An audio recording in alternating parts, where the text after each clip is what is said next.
ঘৃণা ভরে প্রত্যাখ্যান করি ভাই আর বসে থাকার সুযোগ নাই।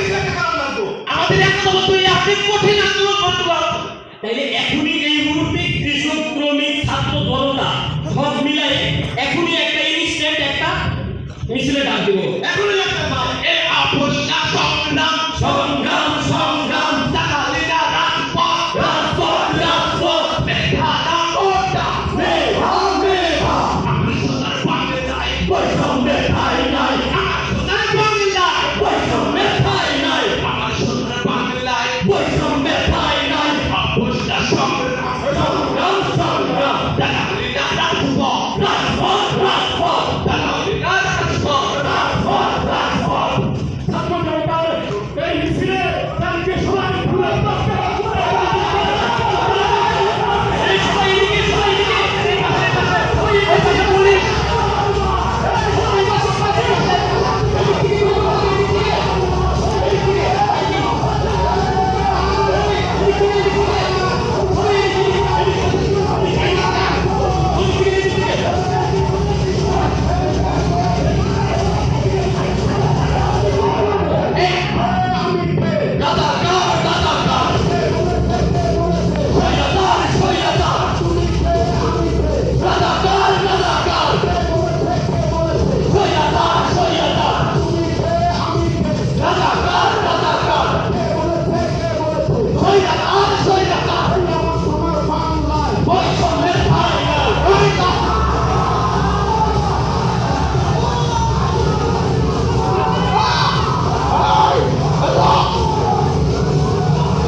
পারি।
আন্দোলন তীব্র থেকে তীব্রতর হতে থাকে। এক আবু সাঈদ শহীদ হলে লক্ষ আবু সাঈদ শহীদ হওয়ার জন্য রাজপথে আছে। সারা দেশে গুম, খুন, হত্যা, আওয়ামী লীগ ছাত্রলীগের নির্যাতন সবকিছুর বিরুদ্ধে বাঁচানো।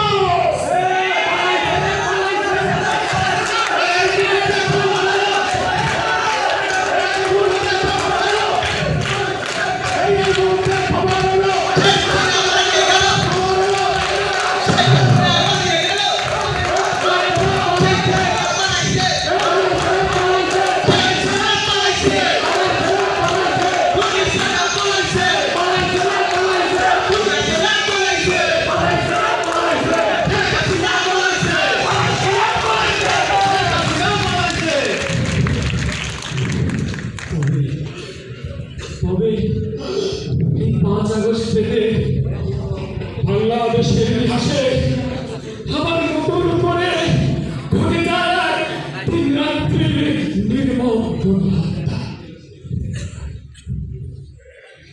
এই বৈষয়িক মাফিয়া স্বৈর শাসক সারা দেশে নেট বন্ধ করে দেওয়া হয় যাতে কেউ আন্দোলনে বের হতে না পারে। তখন সবাই এরপরও স্বতঃস্ফূর্তভাবে আন্দোলনে নেমে আসে। তখন আন্দোলন যত বেগবান হয় তত বেশি রক্ত ঝরাতে থাকে। যে আইন শৃঙ্খলা বাহিনী মানুষের জীবন রক্ষার জন্য নিয়োজিত, তারা মানুষের জীবন হরণের উল্লাসে নিমগ্ন থাকে। এমনকি শিশু কিশোররাও বাদ যায় না।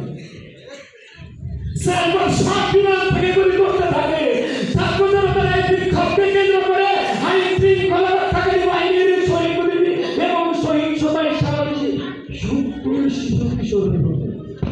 তার মধ্যে 7 জনের শরীরে গুলির ক্ষত চিহ্ন ছিল। প্রাপ্ত হতে পারে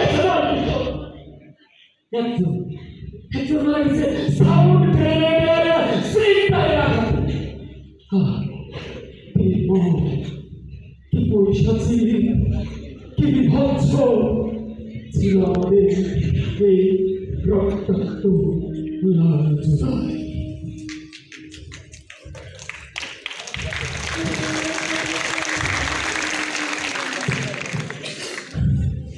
আমি রিয়ার বাবা।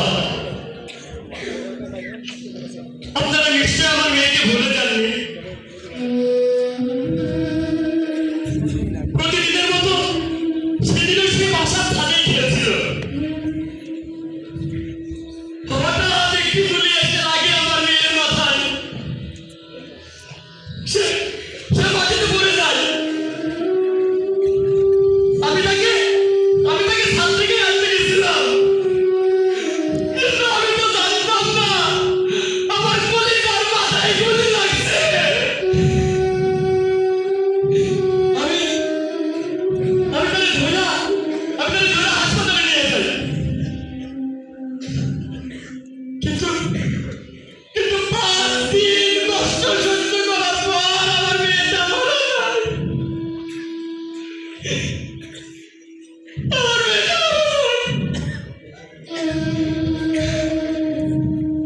মারে আমার রিয়া মা, মানে ওর মা। এটা দেখ, আমি তোর বাবা। আমার বুকটা খালি করে তুই যাস না রে মা। আমার বুকটা খালি করে তুই যাস না মা। ও আল্লাহ, এই কোন শাস্তি তুমি আমায় দিলে আল্লাহ।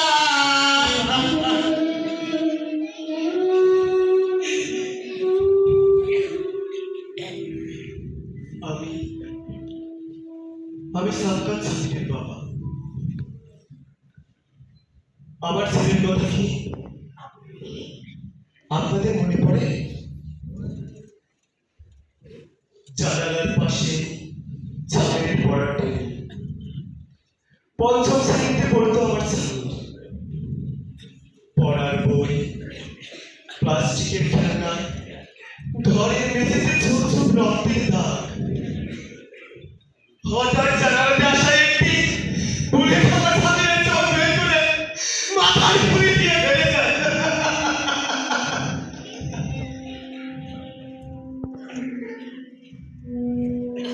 আমার স্বামী ওইখানে মারা যায়।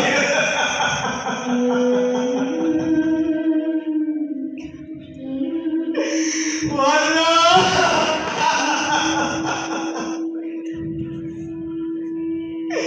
তুমি আমার কোন পরীক্ষা দিলে আল্লাহ।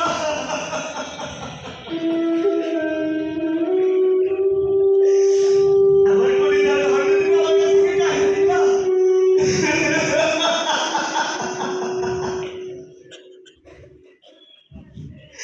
ও বাজার বাজার বাজার ছাদের কথা বল, বাজার কথা বল, বাজার দেখাম তোর বাবা আসছি বাজার।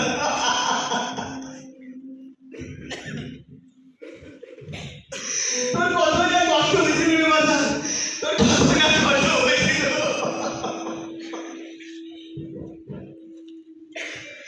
আমার বুকে আর বাজার, আমার বুকে আর বাজার, আমার কোন একটু ঘুমা বাজার, আমার বুকে একটু ঘুমা।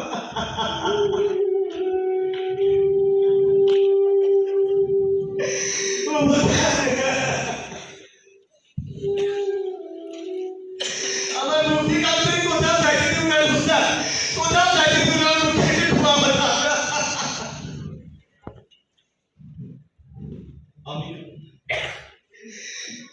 আমি শুধু আহাদের বাবা। যাত্রাবাড়ির রাজবাড়ি এলাকায় আমি বাসার নিচে আন্দোলনকারী এবং পুলিশের ছাত্রীদের মধ্যে তুমুল সংঘর্ষ হচ্ছে। 3 বছরের ছোট্ট শিশু আমার হাত মায়ের সাথে বারান্দায় দাঁড়িয়ে বাইরের দৃশ্য দেখছে।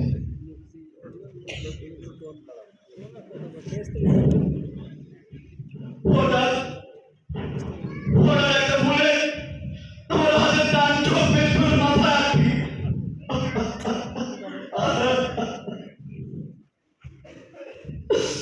আমি নিজে চোখে দেখেছি আমার হাতের চটপট করা, আমার হাতের আটগুলো আমি নিজে চোখে দেখেছি।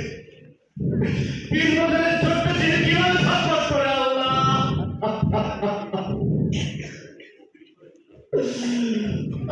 আমি বাড়িতে যাই, আমার সন্তানকে বাঁচাইতে পারি। শত চেষ্টা কত ইচ্ছা থাকা সত্ত্বেও আমি আমার সন্তানকে বাঁচাইতে পারি।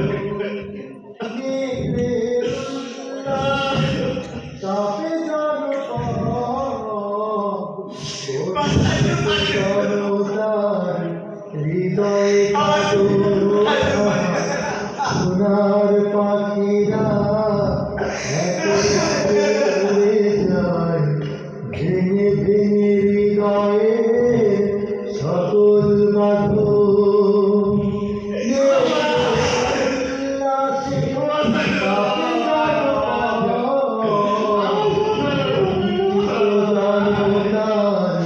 হৃদয়ে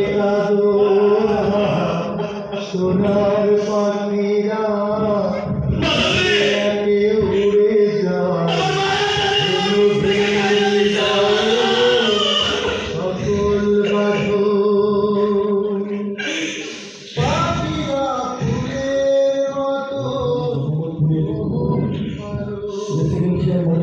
কলেজের একাদশ শ্রেণীর ছাত্র ছবি উৎসাহের পাড়াগতি হয়ে শুয়ে থাকা গোলাম নাফিস, ছোট্ট কাবির সংসারের ভার দেওয়া শরীর আগ্রহের হোতার হোসেন মিয়া এবং বিক্রেতা বড় আলীর জীবনের গল্প প্রতিটি মানুষের দিকে রক্ত তৈরি করেছে।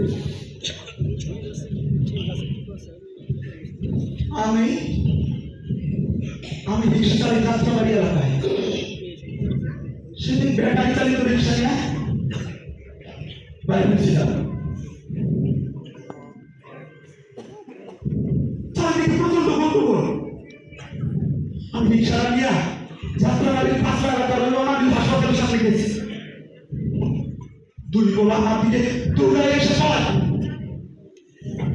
ভাই ভাই এক পোড়া পড়ে যাচ্ছে, এক পোড়া পড়ে যাচ্ছে, ওরে মাথায় দিল, হাসপাতালে দিল। আমি দৌড়ে যাই। এই আন্দোলনে সহযোগিতা পাওয়া তো যুদ্ধের সামনে নেওয়ার সমান। আমি রিক্সা নিয়ে তখন ওই জায়গায় যাই, দেখি যে পোলারা পড়ে যাচ্ছে ওই পোলার রাস্তা মধ্যে পড়ে আছে,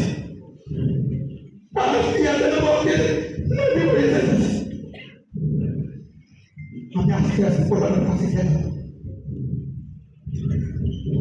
যাইয়া মুখে কাপড়টা সরাই দিই, এটা আমার পোলা। আমি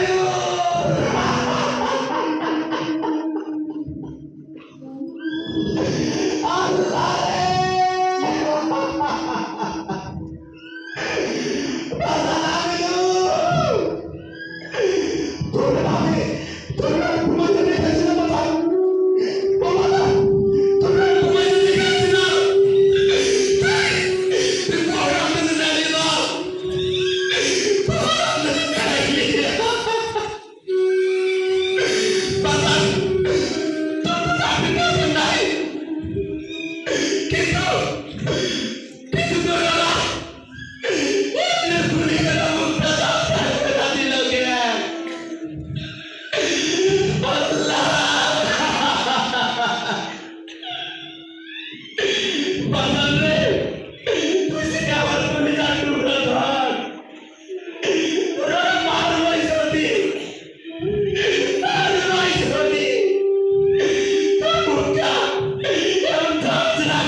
আল্লাহ কারখানায় কাজ করতো মোবারক হোসেন।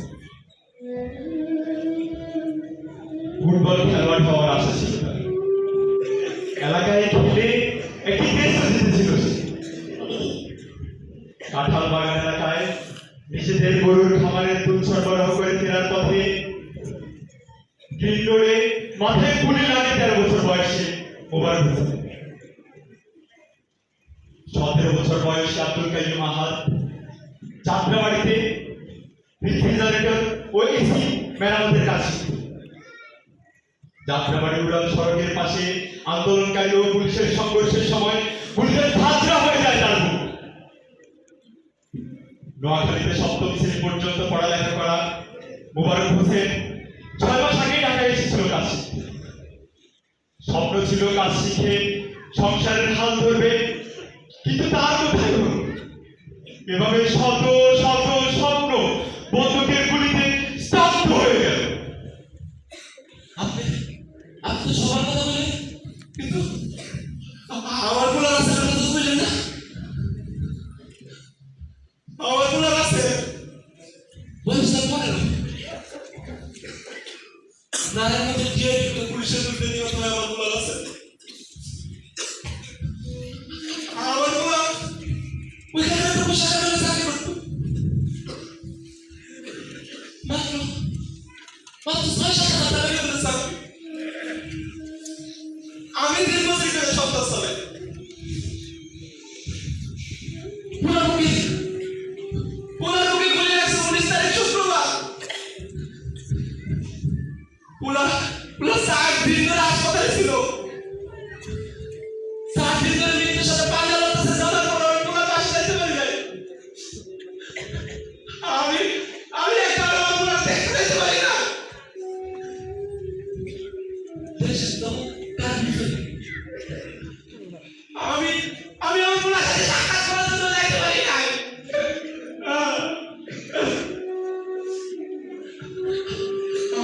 আমার পুরা কত না আক্রমণ করে মারা গেছে আমার পুরা। আল্লাহ আল্লাহ এমন কষ্ট তুমি আর কাউকে দিও না আল্লাহ। আল্লাহ তোমার দ্বারা ইচ্ছা না আল্লাহ। আল্লাহ যে আমার পুরা হত্যা করছে আল্লাহ, তুমি তাদের বিচার করো আল্লাহ, তুমি তাদের বিচার করো। ঢাকা রেসিডেন্সিয়াল মডেল কলেজের উচ্চ মাধ্যমিকের শিক্ষার্থী মারহাম ধানমন্ডি এরিয়াতে সে গুলিতে মারা যায়।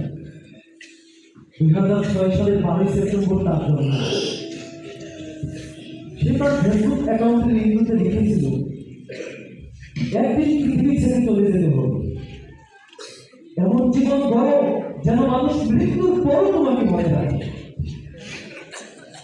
আপনাদের কি মনে আছে আনাসের কথা? 5 আগস্ট সকালবেলা আনাসের মা নাস্তা তৈরি করে তার ছেলেকে বাসায় আনাসকে ডাকে। সে এসে বলে, মা ভাইয়া ঘুমে নেই। আনাসের মা সানজিদা খান দীপ্তি তৎক্ষণাৎ ছুটে যান আনাসের রুমে। গিয়ে দেখেন রুম ফাঁকা। হঠাৎ চোখে পড়ে আনাসের টেবিলে থাকা একটি চিঠি। চিঠিতে আনাস লিখেছে, মা আমি মিছিলে যাচ্ছি, আমি নিজেকে আর আটকিয়ে রাখতে পারলাম না। সরি আব্বুজা, তোমার কথা অমান্য করেই বের হলাম। স্বার্থপরের মতো আর ঘরে বসে থাকতে পারলাম না। আমাদের ভাইরা আমাদের ভবিষ্যৎ প্রজন্মের জন্য কাফনের কাপড় মাথায় বেঁধে রাজপথে নেমে সংগ্রাম করে যাচ্ছে, অকাতরে নিজেদের জীবন বিসর্জন দিচ্ছে। একটি প্রতিবন্ধী কিশোর, 7 বছরের বাচ্চা, লেংড়া মানুষ যদি সংগ্রামে নামতে পারে, তাহলে আমি কেন ঘরে বসে থাকবো? একদিন তো মরতেই হবে। তাই মৃত্যুর ভয় করে স্বার্থপরের মতো ঘরে বসে না থেকে সংগ্রামে নেমে গুলি খেয়ে বীরের মতো মৃত্যুই তো অধিক শ্রেষ্ঠ। যে অন্যের জন্য নিজের জীবনকে বিলিয়ে দেয়, সেই তো প্রকৃত মানুষ।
সে আমার বলে ভিতরে গিয়ে আমার আসা ওকে ভিতরে রাখা হয়েছে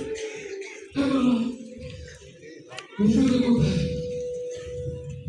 বলে কিছু কিছু আমি সাথে সাথে বল কেন না কেন কিছু কিছু ভিতরে বলে রাখা আমাকে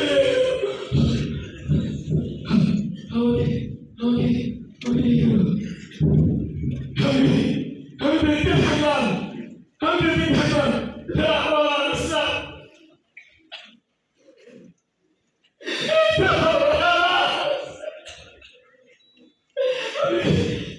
আমি রাখি ঠিক করো আমি মাফ করলাম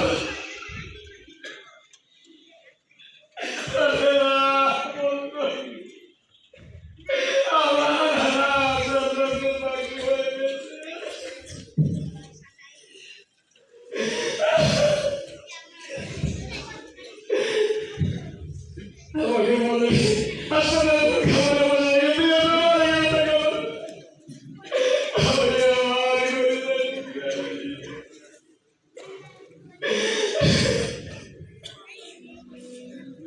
বাইরে চলে আসলাম বলে অ্যাম্বুলেন্স আগে অ্যাম্বুলেন্স কোথায় পাবো আমি কি করবো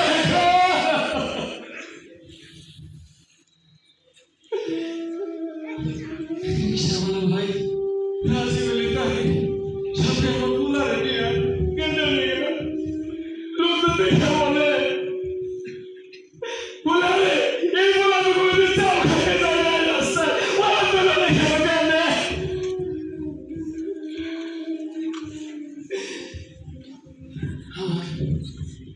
আমার কলিজা টুকরা রে আমার সুবিধার আছে মিছিল করো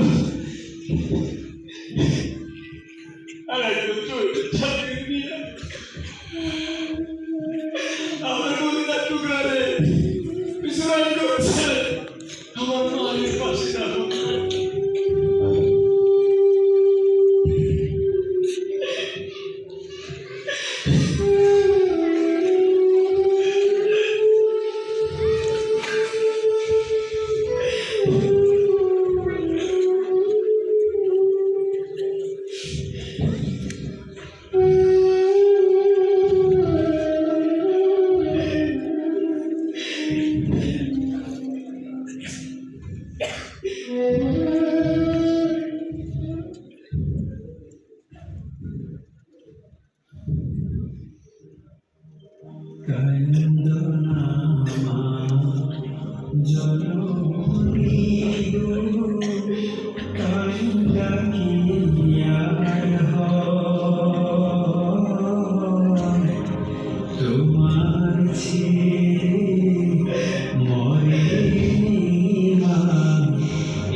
শত শত জীবনের বিনিময়ে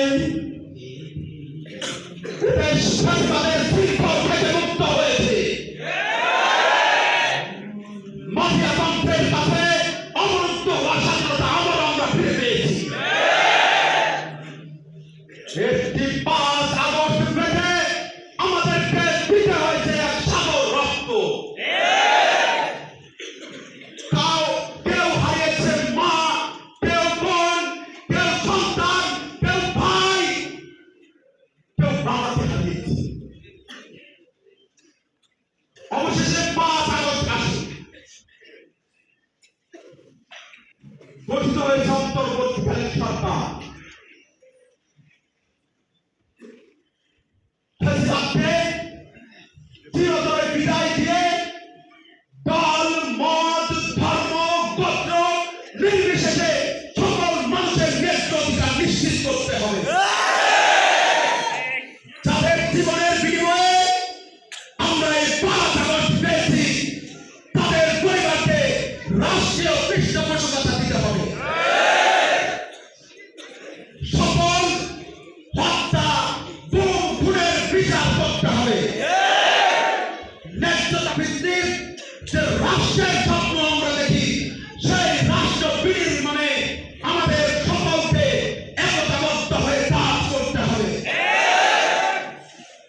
এই দেশের জন্য যদি লোক করতে হয় আমার জীবন দান, তবু দেব না লুটাতে ধুলাই আমার দেশের সম্মান, তবু দেব না লুটাতে ধুলাই আমার দেশের সম্মান। এই দেশের জন্য যদি করতে হয় আমার জীবন দান, তবু দেব না লুটাতে ধুলাই আমার দেশের সম্মান, তবু দেব না লুটাতে ধুলাই আমার দেশের